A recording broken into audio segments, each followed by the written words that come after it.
Hey guys, welcome back to Magic TV. My name's Craig. It's 12 o'clock on a Sunday and it's time for a Q&A. This is where I take all the questions that you've asked over the course of the week and I try to answer them to the best of my ability. So if you have any questions that you want me to answer, please leave them in the comments to this video and I will get to them next week. Because there are so many comments on this channel, if you put them on other videos, sometimes I might not see them, but if they are in this thread, I will definitely see them. And if I miss your question, I'm very sorry, answer it again. I haven't missed it on purpose.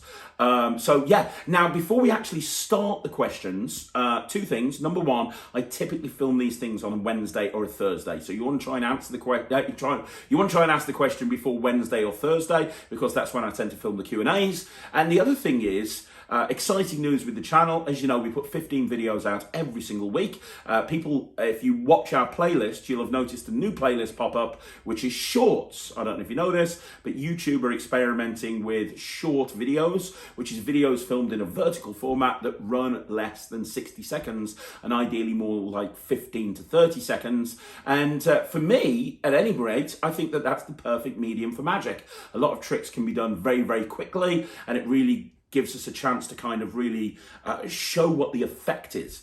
So we're going to be experimenting with shorts. We're going to be publishing shorts every single day at 12 o'clock GMT. So at 12 o'clock every single day on the channel, we're going to upload a short. I want you guys to let us know what you think of the shorts. It's something that a lot of people on YouTube are doing, so we thought we'd play around with the content a bit. We're going to be throwing some shorts out there. Let us know what you think of YouTube shorts. I'd love to know because we're trying to decide whether it's something that we want to continue doing or not. So let us know in the comments down below. Are you into YouTube shorts? Would you like to see like really quick, punchy tricks uploaded every single day at 12 o'clock? If you do, they're going to be in the playlist that's marked shorts. We're trying it out for 7 days to see how it goes, but let us know in the comments down below what you think. Now, without further ado, let's get straight into answering some questions. So the first question is by Jose Hildago. And Jose, hi, by the way, he says, why did you stop doing the Wizard product review? Are you still friends with David, Sean, and Wayne? I think I answered this a few months ago. I'm not too sure. I might have, I might not have. But let's cover it again now because we've got so many new people on the channel. Why did I stop doing the Wizard product review? I just got busy, to be perfectly honest. I run a couple of different companies. I run Nonstop Kids Entertainment and Slightly Unusual. Also, I just had Ryland when I left the Wizard product review. It was very shortly after having Ryland that I had that I left the review show, and it was too much going on to film a review show. I had to go down to Rugby, which is near where Dave lives in Northampton, which is quite a distance away from where I am. I caught the train down there. It's like an hour and a half train journey there, an hour and a half train journey back. And it took a whole day out to film one review show. And then it took a lot of time to research the review show as well, and discuss with Dave what we were going to say and what we weren't going to say. And I was just busy. I had a kid. At the time, it was near the start of me doing an illusion show, and I was touring around the country in holiday parks. Every single day I was in a different part of the country. And I was getting to the point where I was turning around to Dave and saying, look, I don't think I can do it this week. I don't think I can do it this week. And I was letting him down more times than I was actually doing it. And I got to a point where I said to him, look, Dave, I need to just step away. I need to focus on what I'm doing, which is running my businesses and spending time with my family. And that's what I did. So the question now comes, why am I doing the YouTube channel again? Well, because I'm in a different position in my life now. Ryland's now 8 years old. My daughter Thea is now 5 years old. They've grown up. They're not babies. They don't need my attention 24/7. Doing the channel now allows me to spend more time with my son and talk about magic, which is absolutely fantastic. And the businesses that I wanted to focus on building have been very successful even through the pandemic. So it means that I've got more time to dedicate to other stuff. And I've always wanted to do my own YouTube channel because you'll notice that I do things very differently on this channel to what I did with the Wizard product review. The Wizard product review is just a review show. And there's a lot of review shows out there that are just review shows. And there's no problem with that. But I wanted this channel to be more than just a review show. I wanted it to be a place where magicians can hang out and get advice and get access to content for free that you would normally have to pay for. Everything from interviews to, you know, advice and guidance to honest trailers. And I want to be able to say what I want without having somebody tell me what to say. Not that Dave Penn ever told me what to say. I'm not saying that. But at the end of the day, when I did the Wizard product review, I was representing World Magic Shop. And because I was representing World Magic Shop, it was their reputation on the line. And I couldn't say or do something that would maybe affect what they were doing because they are a dealer. But I'm not a dealer. I'm not beholden to anybody. I don't sell products. So I can say what I want and I can do what I want on this channel. And the only person that I'm accountable to is me. Which is why, you look at all the years that I did the Wizard product review, I never reviewed a single Alakazam product because that's just something that we didn't do. We didn't review Alakazam products on the Wizard product review. I don't know if that's changed now. I haven't been on it for years. But if you look at every review I ever did, we never reviewed an Alakazam product. Now, I review a lot of Alakazam products. I can review what I want. I can review a download. I can review something that's and I can say what I want without worrying about affecting somebody else's relationship. Or reputation, sorry, not relationship. So that's why I'm doing what I do now. And Dave's got his own thing going. Am I still friends with Dave, Sean, and Wayne? I was never really friends with Sean and Wayne, to be honest. They kind of came into the Wizard product review after I left. So I didn't really know them that well. I know Wayne. We know ourselves well enough for me to go up to and say, hey, Wayne, how you doing?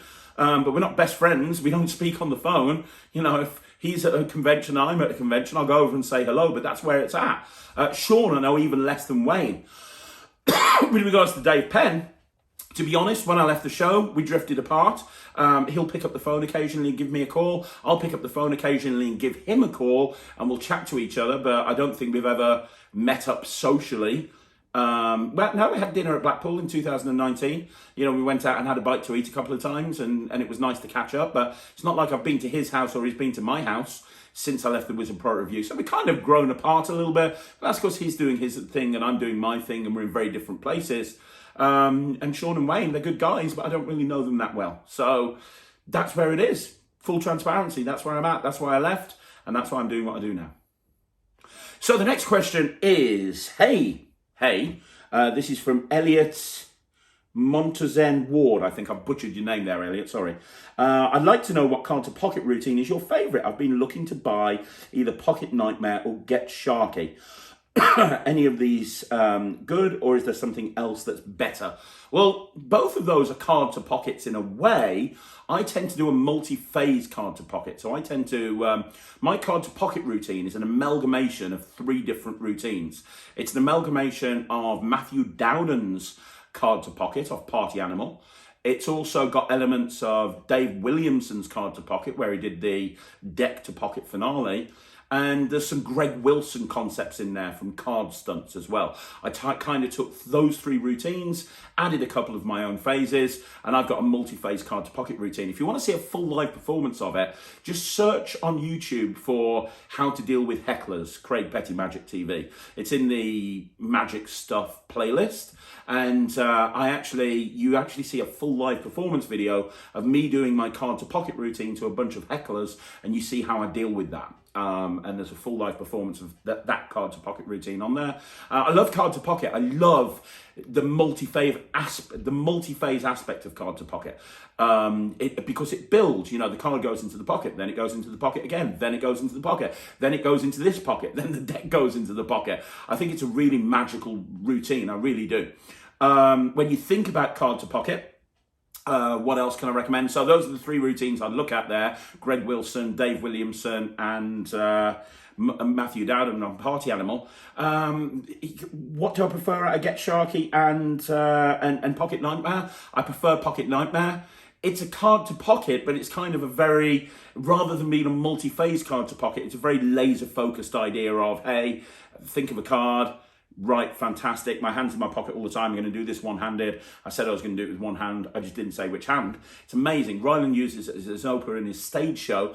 And I love the fact that this is a routine that can be performed on a big stage. It could be performed on a small stage. It can be performed mix and mingle to a big table. It's fantastic. The negative to it is that you have to carry a deck of cards around with you specifically for that trick. But what an amazing trick.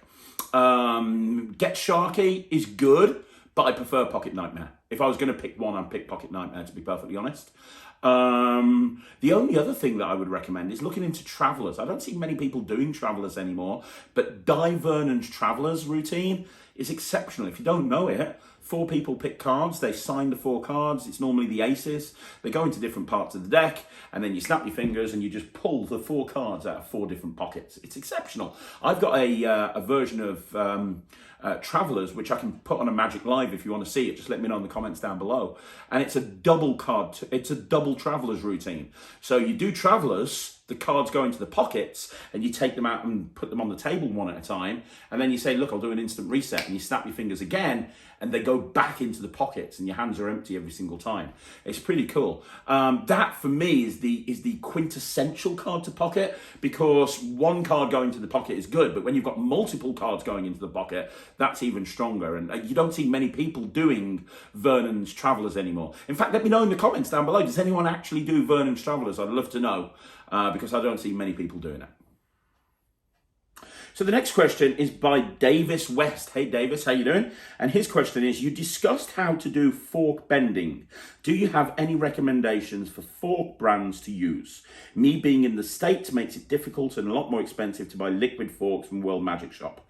Okay, so good question. Liquid forks are great. Those are the ones that I use. I believe that Sans Minds bought out a version of liquid forks. I don't think it's actually liquid forks, but it's a easy bend fork alternative.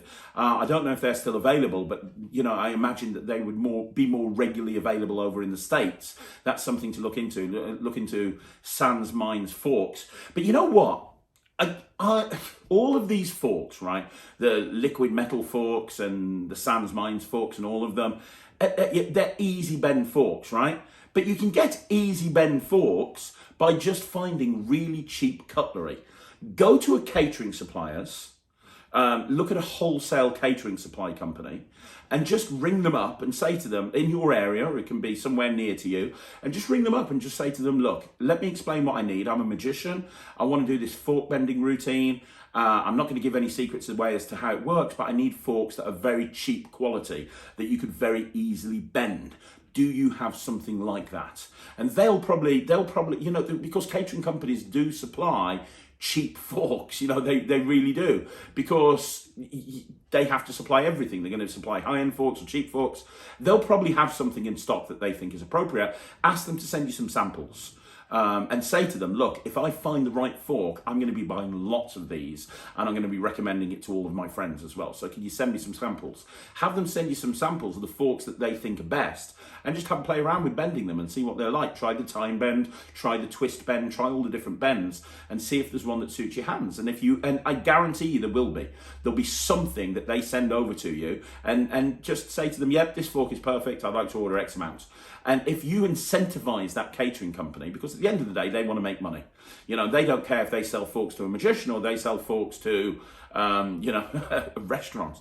If you say to them, look, I will be buying a lot of these, you know, I do this routine a lot. I'm going to be probably using 20 a night. I perform a lot, and I've got a lot of friends that are looking for similar sort of forks as well. You know, if you get me the right type of fork, I'll be putting a lot of orders in for you. I'll recommend you everywhere. You know, there's forums with magicians, and, you know, I'll recommend you to everybody. What's the best price you can give me? Can you send me a sample? They'll look after you, because at the end of the day, they're running a business. Like I say, they don't care where the fork goes to. So I would go and look at a less traditional method. Don't look at a magic shop. Go look at a catering company and see if you can get cheap ass forks, because that's all you need at the end of the day. You need forks that are very, very cheap, that are low quality, that are easy to bend. That's probably the best way to do it. Right, so the next question is by Reece Whitehead. Hey Reece, I think this is the first time you've asked a question, so thank you for that. When you read a magic book, how do you decide what tricks to learn? Such as, do you read all the book first and pick and choose? Also, any techniques on how you do it, please? Thank you. This is something I'm actually doing a video on. You must be psychic, dude. This is something that I'm going to be doing a video on in the coming weeks on magic stuff, but I'll kind of give you a brief overview now. When you get a magic book, the first thing that you need to know is what sort of magic are you into versus what sort of magic you're not into, because it can be quite difficult to read a magic book if you're trying to learn a routine that you don't particularly like, or the style of routine you don't particularly like. Because a lot of the big books on magic, there may be 20, 30, 40 tricks, And a lot of those tricks aren't going to be ones that maybe necessarily that you want to learn. And if you try to sit down there and learn it, you'll probably end up failing because you're kind of getting bored trying to learn the same thing, and it's something that you can't do. And so you'll end up like moving on or something, or not even bother learning anything out of the book. So the first thing that I do is try to figure out what it is that you're not into. So for me, I just have a complete dislike of gambling routines. It's just something that doesn't appeal to me. I don't gamble. I kind of understand a little bit about poker, but not really. And I just don't find gambling routines interesting. If I meet people in a gig and they talk about gambling routines, I can do cutting the aces routines and second deal demonstrations, but that's about it. I can't think of anything more boring than learning a gambling routine. So if I get a book and it's got gambling routines in it, I'll immediately just not bother with them. And I'm probably missing out on a couple of really cool tricks by doing that, but I have to kind of be conscious of the fact that I probably won't be as motivated to learn a routine if I just don't think it's particularly interesting. So that's going to get, like when I read Game Changer by Jason LaDagna, half the book is gambling routines, and that just immediately just went, right, not going to be interested in that stuff. Let's just focus on the other half of the book. So that's the first thing that I'd suggest. Now, the next thing I'd suggest is go through each trick. Let's say there's 30 tricks in the book. Go through each trick, and there's always going to be an effect first, isn't there? There's going to be an effect. So get yourself a piece of paper and read all the effects. Don't bother reading about the explanations or looking at the pictures or looking at the drawings. Just go through each effect and read the effect and see if it's interesting to you. Let's use Smoke and Mirrors for an example. I remember the first time I got Smoke and Mirrors, I was reading through it, and I remember reading Trick Shot Production. Oh, the magician makes an 8-ball appear out of a box that's been on the table the whole time. And I'm like, oh, that sounds amazing. So, that would be something that I would immediately go, yeah, I want to learn. So write down the names of all of the tricks that have effects that sound interesting.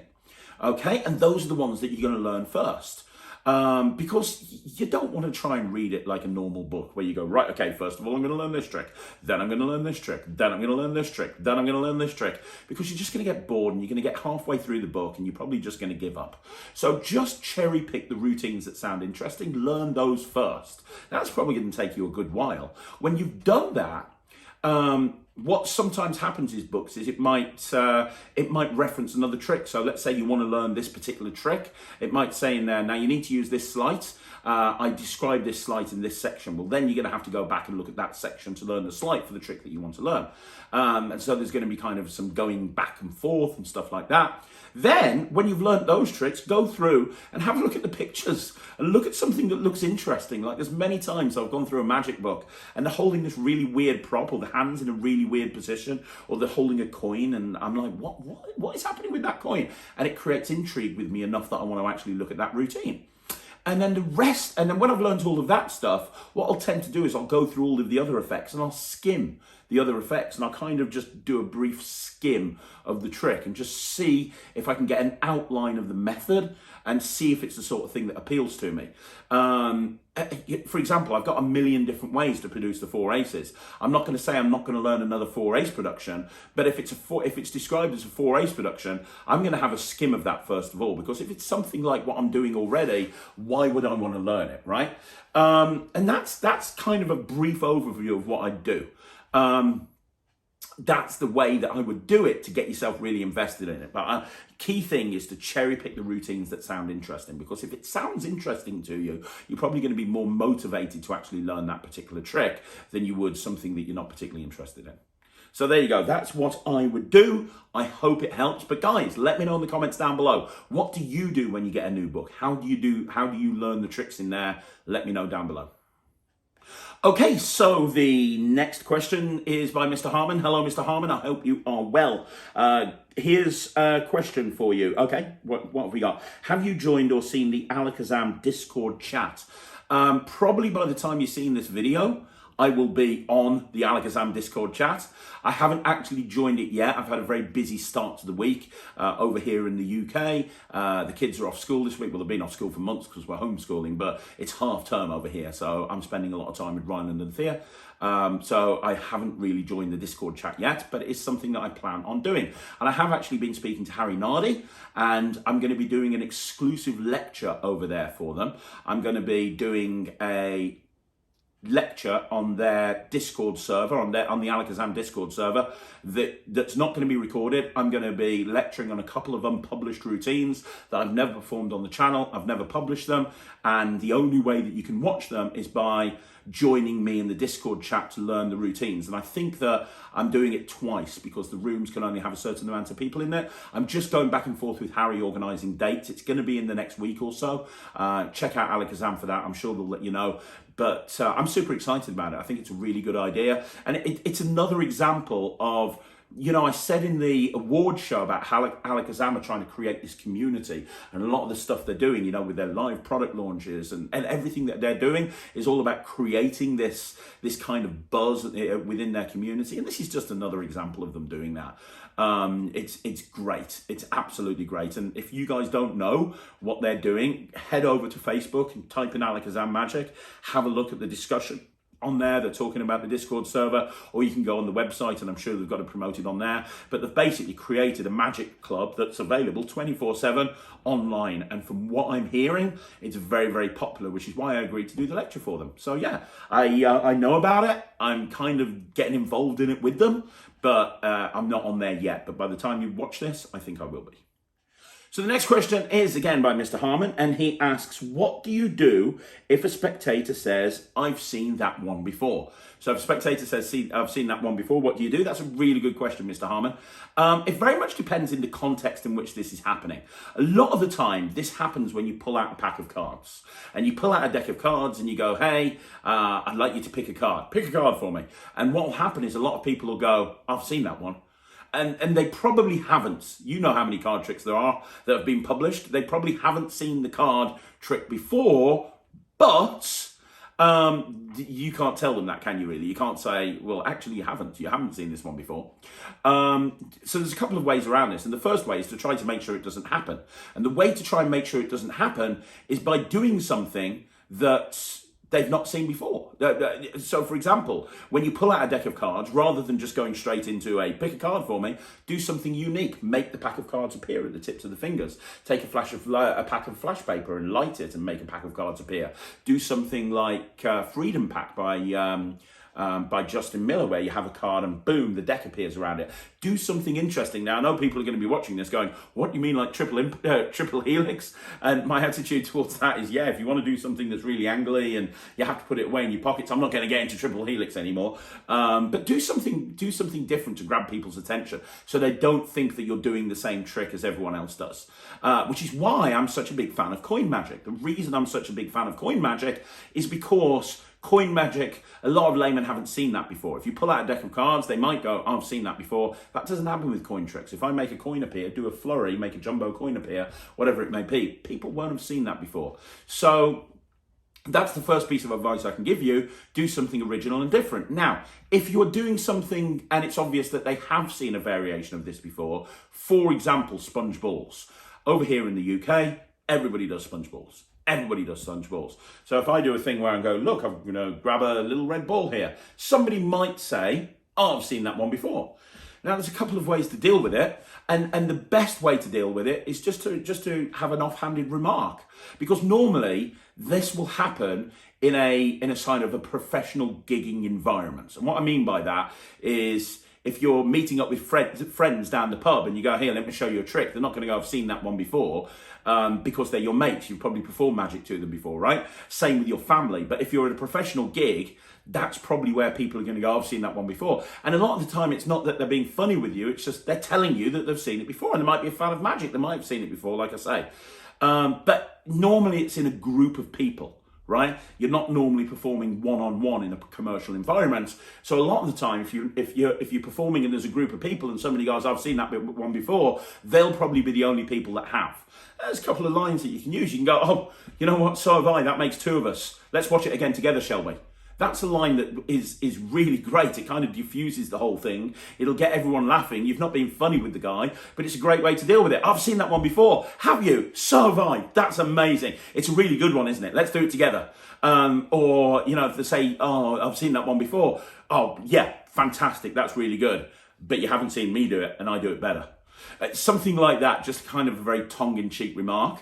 What you don't want to do is you don't want to get into an argument with whoever said this. You don't want to go, well, no, you haven't, because, I'm just about to do a card trick and I created it, and or it was published in Magic Magazine in 1947, and very few magicians do this. So, no, you're wrong. You don't want to get into an argument with the guy. You just want to just diffuse the whole thing really, really simply, really, really quickly, and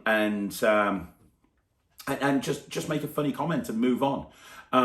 You could do something. I'm just jazzing this, and I'm just thinking off the top of my head. If you pull out of a pack of cards and somebody says, "Hey, I've seen that before," you can use the offbeat, because there's an offbeat at that point, and you go, "What? Have you? You have?" And you could maybe, for example, cop a coin and do a 10-card palm and turn the deck of cards into a coin and say, "What, you've seen someone turn the deck of cards into a coin? That's amazing. How did you do that? How did you know that? I'm the only person that does it," whatever it may be, right?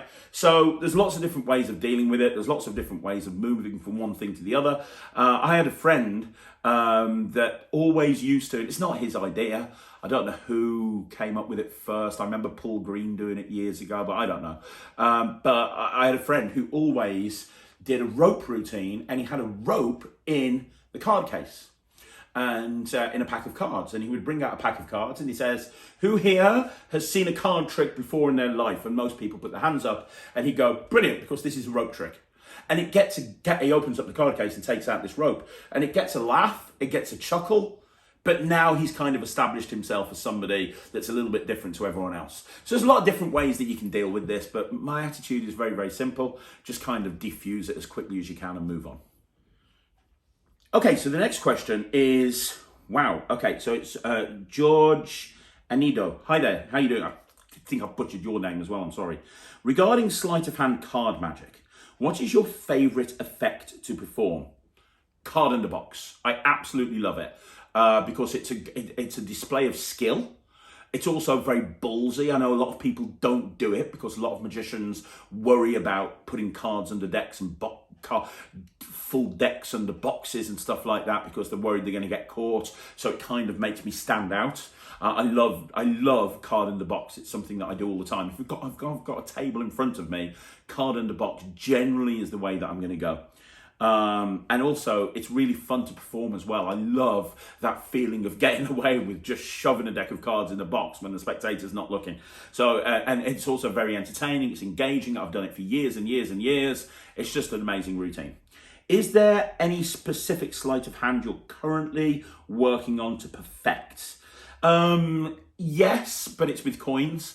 I'm currently working on some jumbo coin moves, which are quite tricky.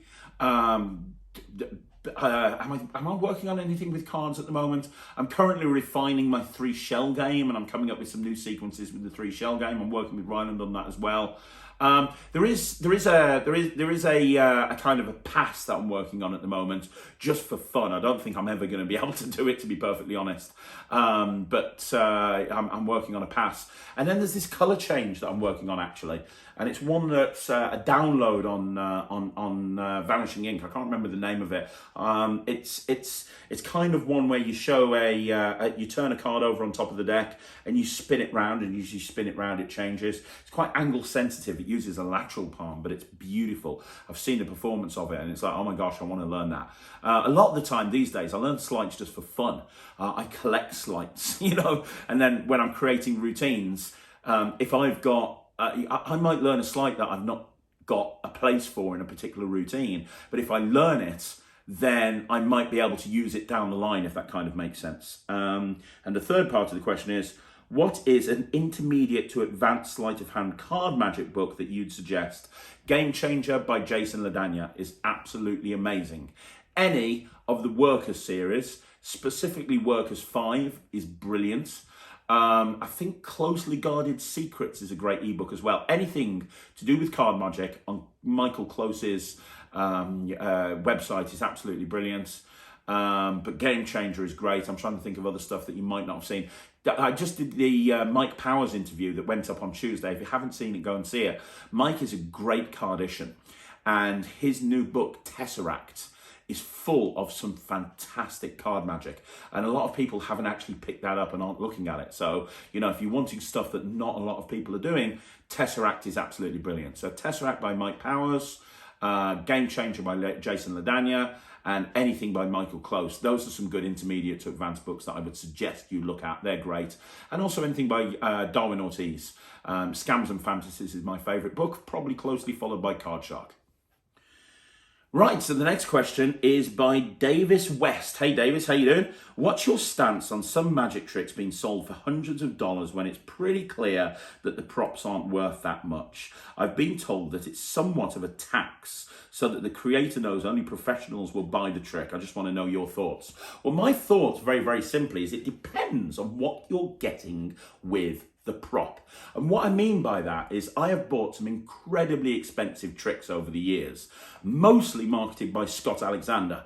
Anybody who knows Scott Alexander will know that the tricks he puts out are incredibly expensive. You know, I remember buying Message in the Bottle for like $1,500. I remember buying Superfly for like $200 or $300. I remember buying Wishes for like $1,000 or whatever it may be.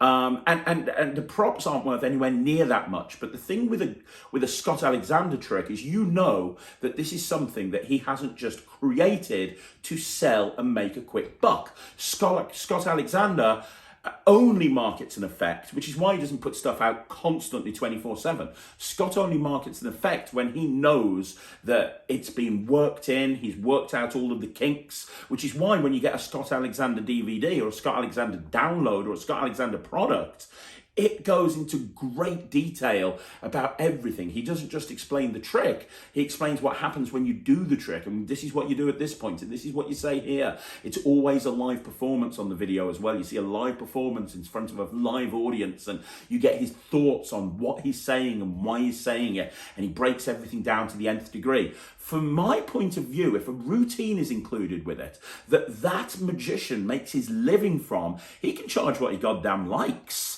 Because it's up to me whether I buy it or not. You know, Scott Alexander, let's take, let's take his smash and stab routine, for example, which is an amazing smash and stab routine, right? Let's take his smash and stab routine. He charges, what, $200-$300 for that? It's probably got no more than maybe $20 or $30 worth of material in there. But he's been using this for years in gigs all over the world. This is how he's made his living. He's performed everywhere, all over the world. And, you know, he's decided to now release this and really break down exactly what you do and why it works and why it doesn't work. And you know, he's decided to put high price on it. And it's not that he's charging the high price because of the props. He's charging the high price because this is his routine. If you actually think about it, how much time and effort has gone into that final product? How many times has Scott performed it on various different stages, on cruise ships, in theatres, and in Vegas, and everywhere else he performs? How many times has he done that routine?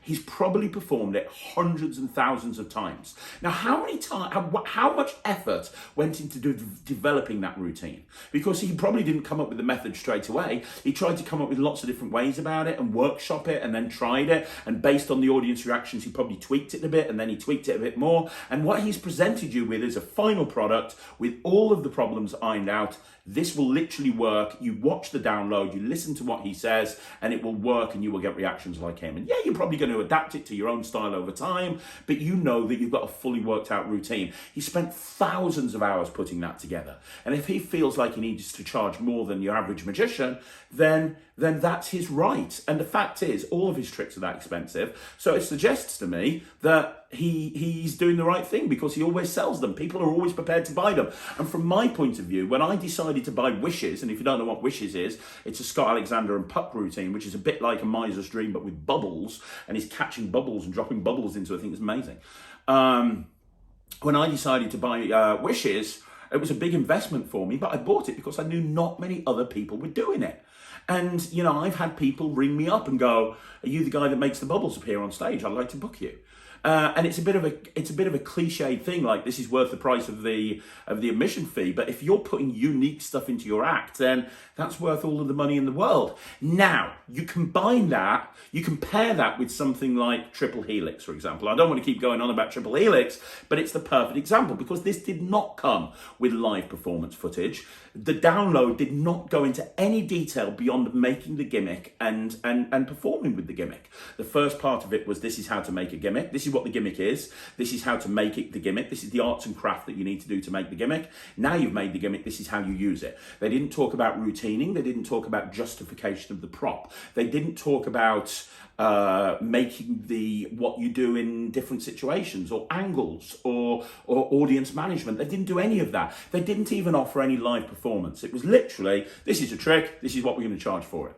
And I think, and people could go, you could go and you could go, well, that doesn't, somebody on the comments in the review show, when I reviewed Triple Helix, they said, well, a bad download doesn't make it a bad trick. Well, yes, it does.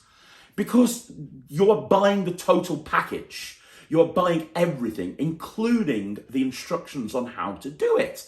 And if the instructions are substandard or poor, or don't give you the information that you need in order to do it competently, then that's a problem. And I think there's a lot of tricks that come out these days that are rushed to market. I'm not saying Triple Helix is, but a lot of tricks are rushed to market. The creators had a brain fart, and rather than spending years working it in the real world and coming up with all of the kinks and all of the ideas, they just rush it to market to try and make a quick buck before somebody else releases it. And I think that's wrong. I think that then, what am I actually paying for? Yeah, I'm paying for this trick, but I'd rather pay more and get a fully fleshed out routine where you're teaching me everything I need to know to perform this properly. So I understand where you're coming from. And with certain tricks, I agree with you. However, if there's a trick that's come out and it's well thought out and the creator has spent years of time and effort putting that routine together, they can charge what they want to ultimately. And it's your decision as an end consumer as to whether you buy it or not. You don't have to buy it, but if you like the trick, well, you have to spend a price that the creator's asking for it, because that's what they've decided to value the trick at. And if you don't think that this trick is worth that amount, then that's fine. Don't put in your act and find something else. Does that make sense? Now, I'm not saying I'm right, but that's my opinion. Let me know in the comments down below what you think. Everybody who's watching this video, I want to know what you think. Let me know in the comments down below. Right, so the next question is by Mr. Harmon again. Hey, Mr. Harmon. And the question is, what are the best controls for controlling multiple cards? Personally, it depends on how many cards. I mean, there's lots of different ways of... have I got a pack of cards here? If you're doing a multiple selection style routine, I would suggest... Yes, I have got a pack of cards. That's very exciting. If you've got, and I've got 4 aces at the top, that's even better. If you're doing a multiple selection style routine, the fireworks control is absolutely amazing by Eldo Colombini. If you haven't seen it, it's available in a few different places. Eldo Colombini's firework control is absolutely amazing. Also, the way that Doc Eason controls the cards on his L&L DVD set is also really good. That's if you're wanting to control 5, 6, 7, 8, 9, 10 cards. The other way that you can do a multiple card find is if you're just doing multiple riffle forces. So literally just do a riffle down to the middle, have them say stop, just push off that card and show it them, and then as you pull it back, get a break underneath it, square up, and then just do another riffle force. So their card is there, but you're showing this one to the second person. Do the same thing, show it, pull it back, get a break underneath it. To the third person, same thing, show it, pull it back underneath it. And then when you've finished, you can just literally do a few running cuts and all of those cards are at the bottom of the deck. That's a great, easy way to control the cards. And to be honest, Mr. Harmon, from a social distancing point of view, because social distancing is something we're going to need to be aware of for at least the next 12 months, doing that sort of control means that you're not having someone to touch the cards. It's like, you over there, sir, say stop. Brilliant. Can you remember that card for me? That's wonderful. You over there, sir, say stop. Can you remember that card for me? Wonderful. Remember it, don't forget it. It's very important you remember the card. You over there, just say stop. Brilliant. That's your card. Can you remember that card for me? Amazing, sir. Whatever it may be, you're not having to get them to touch the cards. So fireworks control, just doing a riffle force is really, really good. Even switching the packet, so having everyone pick a card and then just doing a packet switch of some description and then loading the cards that you've switched into the deck is fine. If you're talking about like 4 cards and you're wanting to control the 4 aces to the top, my favourite is the bluff shift. And the bluff shift looks like this. You say that you're going to pop the 4 aces into different parts of the deck. 1 ace goes there. One ace goes there, one ace goes there, one ace goes there. You can see the 4 aces going into 4 different parts of the deck, and you just give the cards a few running cuts, and in that action, you've controlled the cards to the top of the deck. I mean, that's a great way to do it. I think the classic way of doing this is by putting the 4 aces into the middle of the deck and actually putting them in. So you're not doing a bluff shift at the moment, you're actually putting them in. I can't remember the name of this move, but it's the one where you Hindu shuffle the cards into the deck. And in the action of Hindu shuffling, you've got the 4 aces at the bottom. That's a really nice way of doing it as well.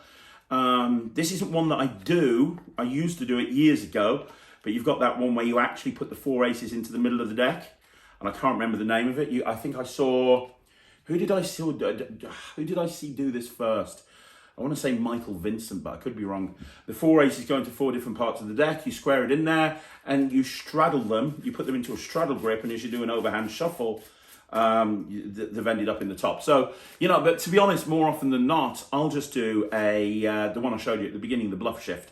The other way that you can do it is if 4 people have got cards, you can just say stop for me, fantastic, you put your card back, hold a break there and do a dribble force and say, just do me a favor, say stop, okay, we'll put your card back. Do that 4 times, just do 4 dribble forces. Say stop, okay, your card goes back there, and finally, can you over there say stop for me, fantastic, stop, brilliant, you put your card there. So you've done dribble force, and then you can do some sort of pass and leave the cards in 4 different parts of the deck, but you've actually ultimately got those 4 cards on top of the deck. So lots of different ways to do it, but if I had to pick just one that I was only going to use for the rest of my life, it would probably be the bluff shift. Hope that helps. Right, okay, so the next question is by David W. Great content as always. Thank you very much, David. I've not performed professionally in some time, but your videos have inspired me to try and make a go of it again. Dude, I really appreciate that. That's great. My main question is about the initial approach to getting bookings and or residences. What is the best strategy to start getting paid gigs? Now, this is a video that I'm going to be doing. I'm going to be talking about how to land your first gig, and I'm going to talk about how to land your first restaurant gig as well. This is something that I'm going to be putting up on Magic Stuff. Now, I originally, when I first started this channel, I put up videos about marketing every Monday. Instead of a 5x5, I put up marketing videos, and I stopped doing the marketing videos because nobody was interested in them. All the other videos did really well, but the marketing videos didn't do very well. So I am starting at some point to do a channel specifically about marketing for performers. When is that happening? I have set a goal for myself, because one thing that you should do in business is set yourself a goal and then reward yourself when you reach the goal. So when this channel gets 10,000 subscribers, I am going to be launching a new channel where I'm going to be uploading daily content on how to actually market yourself as a magician. And I'm going to be talking about how to get gigs in the pandemic. I'm going to be talking about how to get gigs in COVID. I'm going to be talking about everything to do with getting gigs. It's going to be an amazing channel. I've already started putting the content together ready so we can hit the ground running. It's going to happen when I get 10,000 subs. So when I get 10,000 subs, I'm launching that channel. So, but in the meantime, I am going to be doing a couple of videos on getting gigs because it's something that a lot of people have asked for. The one thing that I will tell you, and I'm not going to go into this subject now, it would take literally a couple of hours, but one thing I will say is while you're waiting for these videos to go live, my big piece of advice for you is work on your digital footprints. And what I mean by your digital footprint is what people see when they search for you or your brand. So if, David W. So David W. Magician, what are people going to find when they search for you? You need to work on your digital footprint, okay? Because these days, there's a concept in content marketing called 0 points. And what 0 point means is that these days, when people inquire for your services online, they have normally already done the research and have decided that you are right for the job. They just need a little bit of clarification.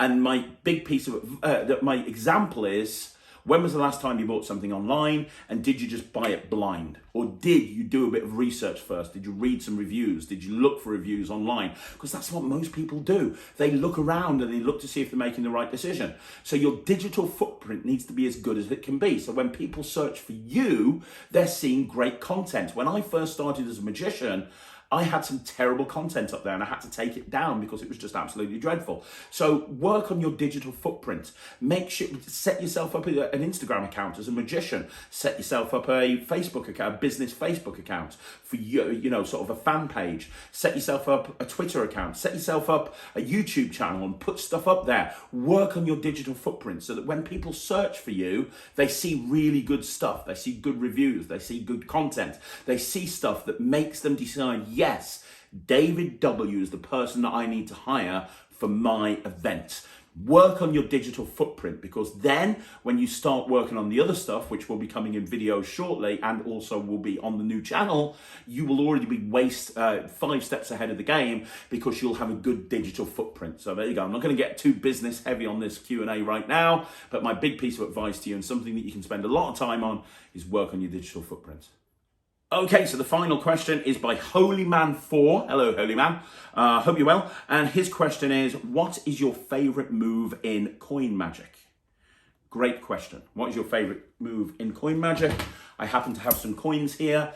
My favorite move in the whole of coin magic is a move I don't see many people doing, which is the Gallo pitch. Now, the Gallo pitch was invented by Lou Gallo, not Mike Gallo, as a mistake that I made on a Magic Live about 3 or 4 months ago. Lou Gallo, and he created the Gallo pitch, which is basically it's like a hang ping chen, but you can do it walk around into someone's hands, and it's a little bit more deceptive in my opinion. Now, I am doing a 5x5 at some point. It's a coin magic special on different techniques that you should learn when you first get into coin magic, and I'll probably be talking about the Gallo pitch in there. But to give you a very brief idea of what it is, let me show you a trick. This is going to be the worst trick in the world, because it is literally just going to use the Gallo pitch, and you'd never do a coins across where you're just going to do the same move over and over again. But we're going to do that just so I can show you what the Gallo pitch does. So I've got 4 coins here. I want you to watch. I'm going to make the 4 coins jump from one hand to the other. If I give a little squeeze, the first coin jumps across. Isn't that amazing? Now, maybe you didn't know what was going to happen. I'm going to do it again. We've got 3 coins over here, and we've got 1 coin over here. Let me do that again. Watch if I just do this. The second coin jumps across. So now we've got 2 coins, 2 over here, and we've got 2 over here. Let me do that again. Watch the 2 coins. If I squeeze, I get a 3rd coin across. There you go. That's coin number 3. 1, 2, 3. Leaves us with 1 final coin. Watch the last coin. 1 here, 3 here. Watch the last coin. Going, gone. So that's the Gallo pitch. Now, you'd never do the Gallo pitch 4 times in a row or 3 times in a row, but what the Gallo pitch allows you to do is secretly get 1 coin into the other hand in the action of showing them. So you imagine invisible X on the table, and you show 2 coins, you hold 2 coins here, you hold 2 coins here, and you apparently throw, you don't do that. Let's do it with just 2 coins, because I don't want to bend over and get those. So let's just do it with 2 coins. You throw 1 coin over there, and you throw 1 coin over there, and then boom, in that action, you've made it jump. It's an invisible X, and in the action of showing 1 coin in this hand and 1 coin in this hand, you've actually got both coins over here. If you've ever seen Half a Coin by Jay Sankey, he uses this in such a good way. He brings out, pretend this is a half a coin. He says, I've got 2 halves of a coin here. And what he does is he shows a half coin here, he shows a half coin here, and he squeezes and he fuses it into a full coin when he does that, and it looks amazing. So the Gallo pitch is great. If you're going to learn 1 coin move that I think is really commercial, I would learn the Gallo pitch if I were you. There's lots of different places you can learn it from, including the New York Coin Guys encyclopedia of coin DVDs. There's like 15 DVDs, and there's a whole bunch of stuff there, including a lot of work on the Gallo pitch. So yeah, anybody else do the Gallo pitch? Let me know in the comments down below. I'd love to hear from you. So guys, that is another Q&A in the bag, as Riley would say. Let me know in the comments down below what you think. Did you enjoy this Q&A? Would you like to have any questions answered? I love answering questions. Please ask me the questions down below. I get so much great feedback about the Q&A. It lives and dies by how good the questions are. So please ask some awesome questions down below. I keep them all in this video, and I promise I will get to them next Sunday. If you want to see more videos like this, please do me a favour, subscribe to the channel, like the video, and I'll be back tomorrow at 6 o'clock with Magic Live. I'm going to be back at 9 o'clock with a 5x5. And don't forget, over the next few days, we're going to be putting at 12 o'clock GMT, we're going to be putting up shorts on the YouTube channel. So let me know what you think of the shorts. Should we do it? Should we carry on doing it? Shouldn't we? Let me know in the comments down below. Thank you once again for joining me. My name's Craig from Magic TV.